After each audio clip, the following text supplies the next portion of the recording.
Hai korang, aku Faz Kipli. Kali ni aku akan review satu Korea drama. Tajuk dia ialah Mirror of the Witch. Diriliskan pada tahun 2016 dan mempunyai sebanyak 20 episod. Antara pelakon yang ada dalam cerita ini, Kim Se-reun memegang watak sebagai Yoon Hee, Yoon Si-won memegang watak sebagai Ho Jun, Kwak Si-young memegang watak sebagai Pung Yeon, Yoon Jung memegang watak sebagai Hu Ju, Lee Sun Jae memegang watak sebagai Hun Soo dan Jang Hee Jin memegang watak sebagai Queen. Permulaan cerita, permaisuri dia mandul, tak ada anak dan dia ni berkawan dengan seorang bomoh, dan bomoh tu bagi tahu suruh seorang perempuan pergi tidur dengan raja dan nanti dia boleh transfer anak daripada perut tu pergi ke perut permaisuri tu. Jadi permaisuri tu setuju untuk lakukan upacara semacam tu. Tanpa pengetahuan budak perempuan tu, sebenarnya budak perempuan tu dia ada kuasa, dia macam ada kelebihan bomoh juga tau, tapi dia tak tahu sebenarnya dia ada kelebihan tu. Selepas pemindahan bayi tu daripada perut perempuan tu pergi ke perut permaisuri, jadi dia pergi jumpa bomoh. Dia kata, kenapa anak aku boleh hilang, kau sihir aku ke apa semua macam tu. Tiba-tiba permaisuri datang, dia tikamnya badan perempuan tu, dan dalam masa yang sama perempuan tu kata,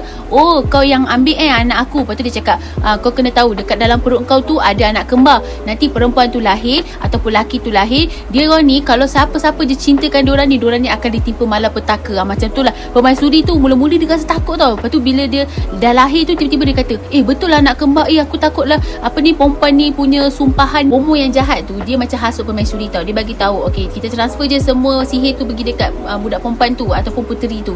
Lepas tu settle lah masalah, bunuh je puteri tu, tak ada masalah lah macam tu. Jadi mak dia pun bersetuju untuk lakukan aktiviti tersebut. Manakala bomoh yang baik pula ada dekat dalam istana tu, dia telah selamatkan puteri tu dan dia telah letak puteri tu kat satu tempat. Dan apabila puteri tu dah besar, puteri tu dia cubalah macam keluar daripada kawasan tu, dan dalam masa yang sama dia telah bercinta dengan dua orang. Maksudnya bukan dia bercinta dengan dua orang, maksudnya dia sukalah dengan kehadiran dua orang lelaki ni. Satu abang angkat dia, satu lagi lelaki daripada istana juga. Sumpahan puteri, siapa yang suka dia ataupun dia tu suka dekat orang, lelaki tu akan mati. Jadi abang dia tu kena teruk gila tau, sampai abang dia mengalami macam depres. Nanti yang bomoh jahat tu dia akan bomohkan balik bomoh yang baik tu, dan dia ni cuba untuk pastikan bomoh baik tu dengar cakap dia untuk mempengaruhi puteri. Dalam masa yang sama, puteri pun ada kuasa sihir yang agak hebat berbanding dengan yang bomoh jahat tu. Korang dapat bayang kata apa yang aku sebut ni? Kalau tak faham, harap maaf lah ya. Puteri dia rasa geram gila. Kenapa bomoh jahat ni sanggup nak bomoh aku lagi? Dah habis settle ni, dah habis lah kan, sebab abang dia dah meninggal dunia. Jadi sihir tu dia tanggung sendiri.